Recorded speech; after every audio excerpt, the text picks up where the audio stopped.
Hey everybody, so this is the Sassaquin kitchen flip, and so this happened in 2017, and basically we were taking the dining room of this addition to an older house, and we were going to move it because the kitchen was in the older part of the house and it was really small. So the homeowners wanted a bigger kitchen, a more live-in kitchen, practical kitchen, so we were going to flip it from the old side of the house to this new addition, and this was the dining room. And so this is just the shot of before. There was a double glass door, there was a picture window, so we had our work cut out for us in terms of removing this door and really making this into a kitchen. So the homeowner had everything plotted and laid out at the cabinet store so that they could get an idea of what they were going to be installing. And so here's just a quick shot. That's where the slider was, so that's where the sink's going to be. We're going to put in a little sink window, the cabinets, the appliances, and then the really crowning part of this is going to be the island that's really going to function as where everybody stops and meets, and that's going to be the landing spot for the whole family. So the first thing we did was we took out the floor and then we boxed out underneath where the cabinets were going to go with 1/2 inch, 3/4 inch plywood. And well, after that it was just a matter of really kind of framing things up. This used to be a double doorway coming in, so we put a wall there because that's where the appliances were going to go. Then next we took out all the windows. We took out that bay window that was there, and that was big, but we didn't need that because that's where the stove and that's where the hood vent was going to go. So then it was a matter of back framing and then framing in those two little windows that were going to go to the left and the right of the stove. And then once it was framed, well, we had to go outside and we had to skin this and make it really kind of fit and look like the exterior of the building. So the first thing we did was we put in the windows, then we covered it with Tyvek, and then once we Tyvek'd it, the windows went in, everything got weatherized, and then we basically stitched and seamed in those cedar shake shingles so that it would kind of blend with the house.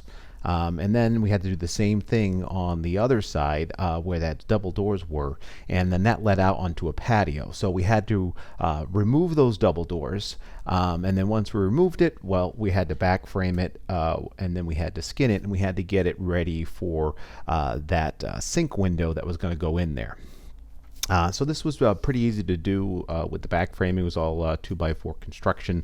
Once it went in, we did have insulation to do. We had sheetrocking. We had a little bit of a cleanup underneath that, which really wasn't too much of an issue. Now, when you put in a window, you put in the Tyvek or any type of weatherproofing first, and then the window goes in over that, and then around it you put a butyl flashing or some type of weatherizing. And then the same thing with this. We had to go back and stitch in those shingles, which actually it takes a little bit of time just to kind of get it all to blend and to match into what was existing. And then over time, in about 5 years, they'll all kind of blend in with that weatherized gray. Next, we went in there, and since we were going to do a tile floor in the kitchen, we had to lay down a hardy backer. So we put our hardy backer down, and then we seamed all of our edges, and we put our layers of just mortar mix into the seams so that we wouldn't have any soft spots. And then all the tiles went down, and this was a really nice tile.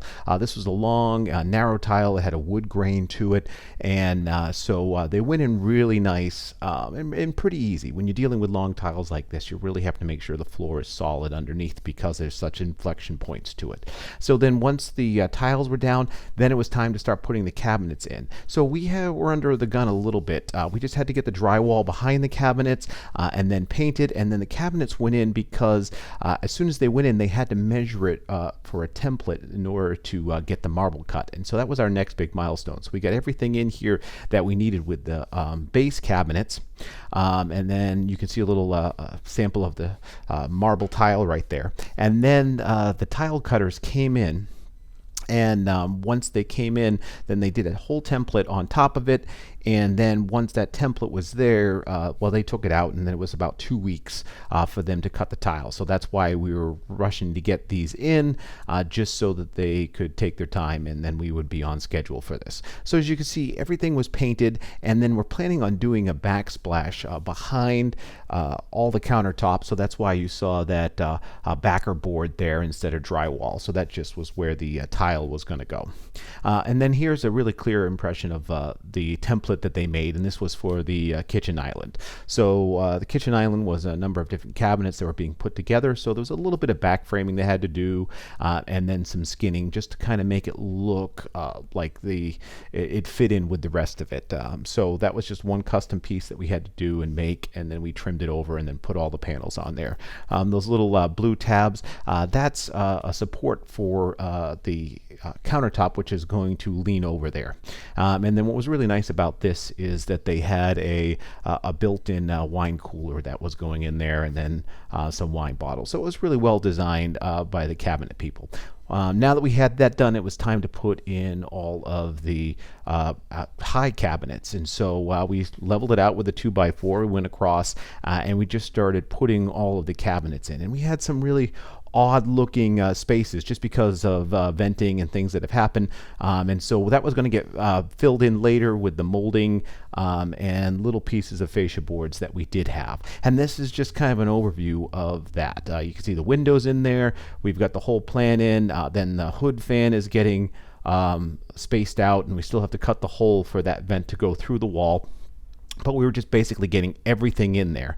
And then once it was in there, well, then we could put our fascia boards in there, fill in all the gaps, specifically around that little soffit, and then put the crown molding in. And this was a really nice compound crown molding, and it went in, and it really cleaned up that, well, a little bit of space we had from the top of the cabinet to the roof, which sometimes they'll drywall, but this was just a much more elegant look to it. And then that was where all the crown molding kind of went in and got tacked up.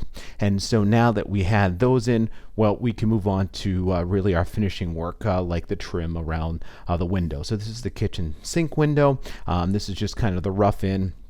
And then we went and we just did a very simple clamshell molding on there with a ledge, and nothing too fancy about that, because as we said, around the entire base of the cabinets and above, we're going to be putting in this backsplash. And so the backsplash went in as soon as the marble countertops were in, and they cut that, they put that all in one day, and then that left us with just a matter of putting all the tiles in. And so these were a nice glass tile that went in. As you can see, all the appliances went in, so it happened really quick once we got everything finished. And what a gorgeous transformation of this kitchen from the dining room it was. And you got that nice big island where they've got some tables, they've got all new appliances for this. And then you've just got that window right in front of the sink, so you can look out and you can appreciate things while you're doing the dishes. Everything else was a built-in. The microwave was built into the cabinets. Everything was designed so that there were plugs for the coffee maker and the toaster oven. And then, yeah, we had the stove, and then the stove, really the centerpiece of this was that beautiful vent that just went up and then out. And it was really nice. It had a light to it. They had plenty of space to the right and the left, and then these windows could open, so it's just a really great functional cooking area. And then that's just kind of the shot of the whole thing as it's all finished up with the dark cabinet faces, and then the handles then went in, and then it's all had that stainless steel look that kind of just matched from appliance to the handles, then straight across. And so it just beautiful piece that we worked on this kitchen with all of the details, all of the thought out placements in terms of where the outlets were going to go, in terms of just the cabinets, and this was a great flip from a relatively small kitchen to a very big kitchen. And so now where the old kitchen was becomes their dining room, and then this kitchen becomes, well, it's not just a dining room, it's a whole family room. So hope you liked. Like and subscribe, and thanks for checking this out.